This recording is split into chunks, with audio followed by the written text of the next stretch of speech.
Good morning, everyone. Welcome to what promises to be a very busy day here at Daytona.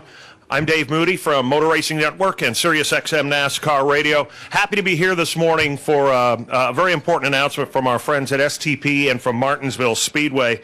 By way of introduction, our guests here on stage, Clay Campbell, president of Martinsville Speedway, Jamie Kistner, brand director for STP, Eric Almirola, driver of the number 43 Jana King STP Ford Fusion, and of course the gentleman on the far end who probably needs no introduction, King Richard Petty.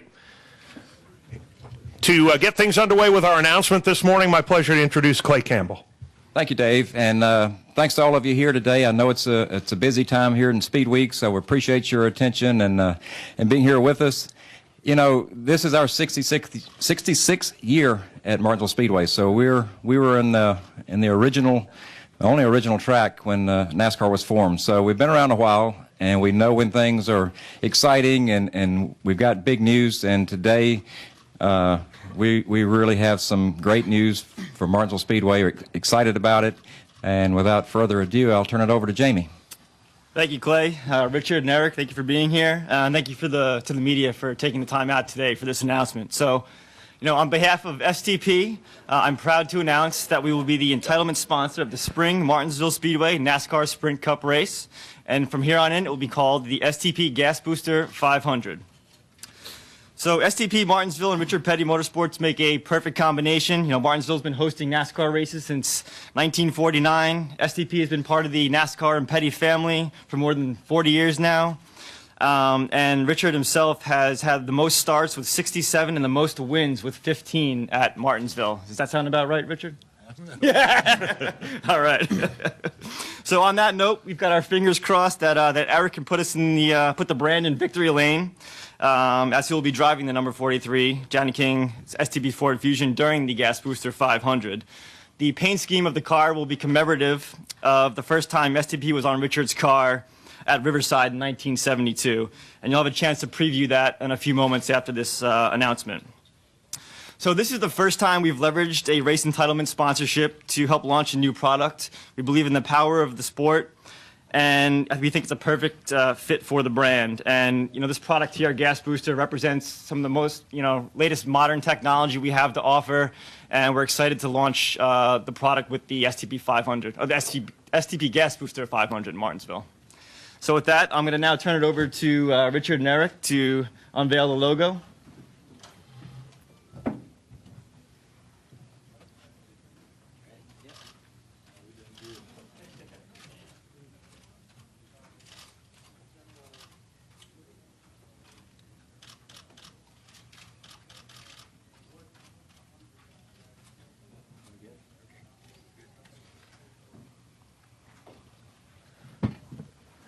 We're going to open things up for some questions from the media, both here and up in the press box. Richard, we'll start with you.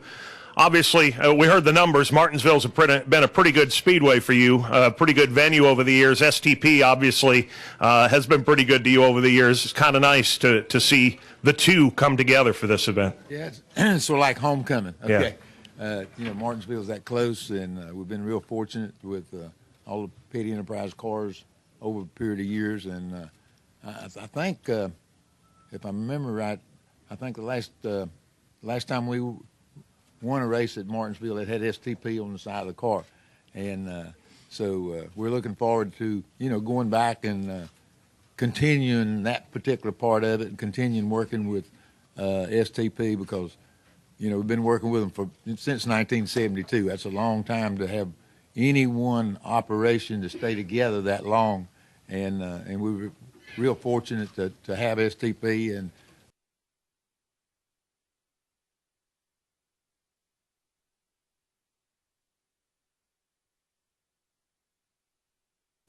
again, they've sort of got back in the racing business. They got away from it for a little while, even though we did some promotions and stuff, but I think they're finally realizing that STP and the racing crowd goes along good together, so we're trying to get them back a little bit more, and this is a start.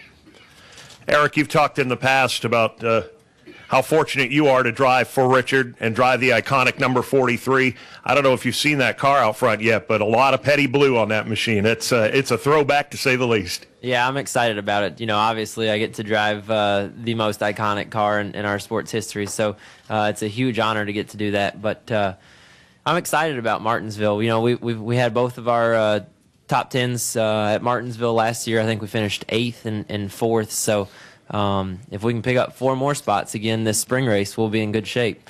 So I'm excited about it. I'm excited to represent STP gas boosters, and I'm excited to get some of that STP gas boosters for my Ford Expedition.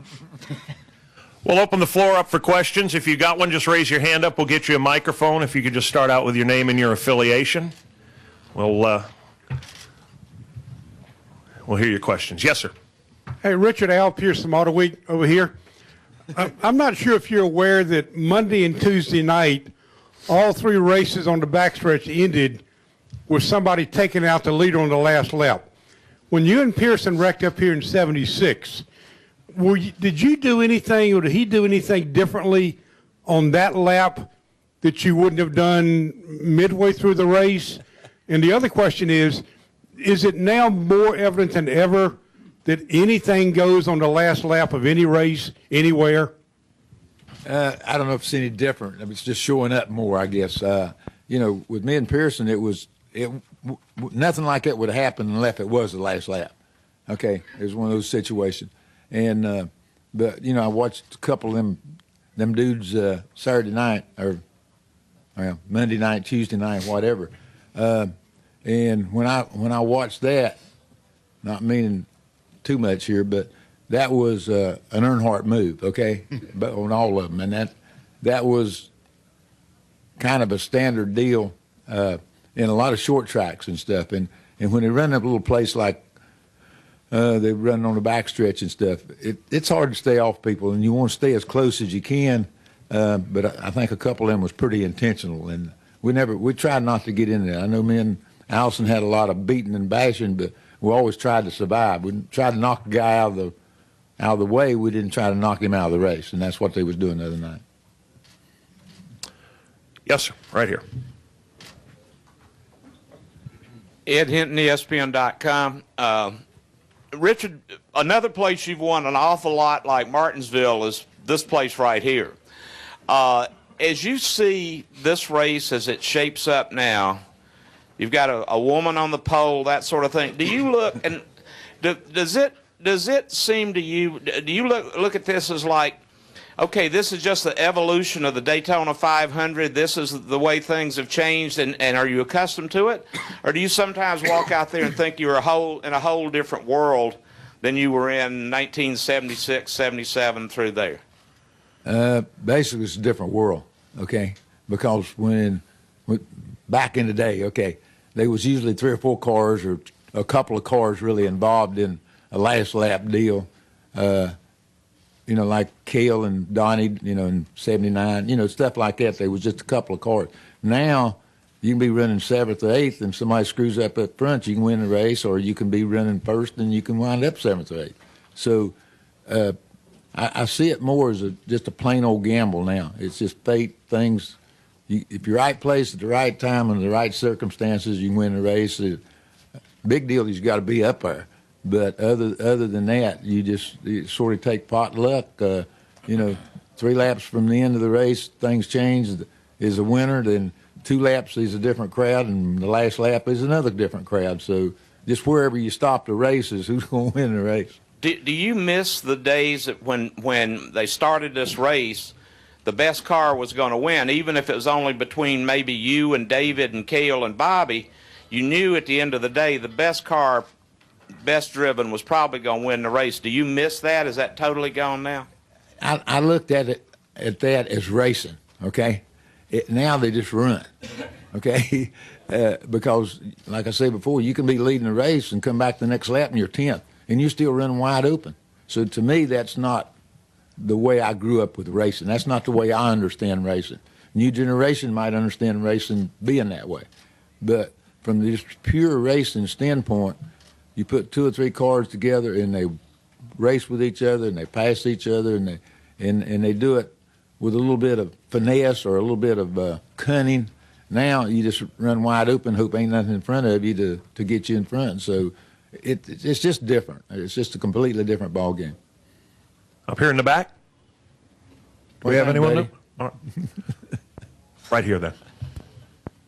Tony Bullock, Courier Tribune. This for Clay. Clay, with Martinsville being the traditional track that's been on the schedule from the very beginning, and yet it's one of the few that's remaining that's out of the metro market locations. Talk about the significance of what this deal is for you and the track and its history. Well, I think it's very significant if you look back throughout time how Martinsville has progressed.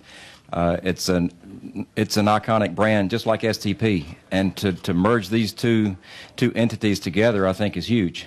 I think it resonates well with our fans. You look back when STP was on the King's car for so many years.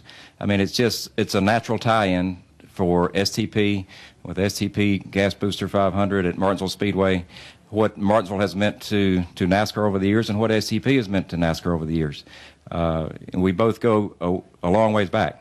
And to finally get those two brands together, I think it's huge. And I think it's huge for the sport, and we look forward to a long-lasting relationship with STP. Do we have any questions from the press box this morning? No questions. All right, anybody else? Last opportunity. Yes, right over here.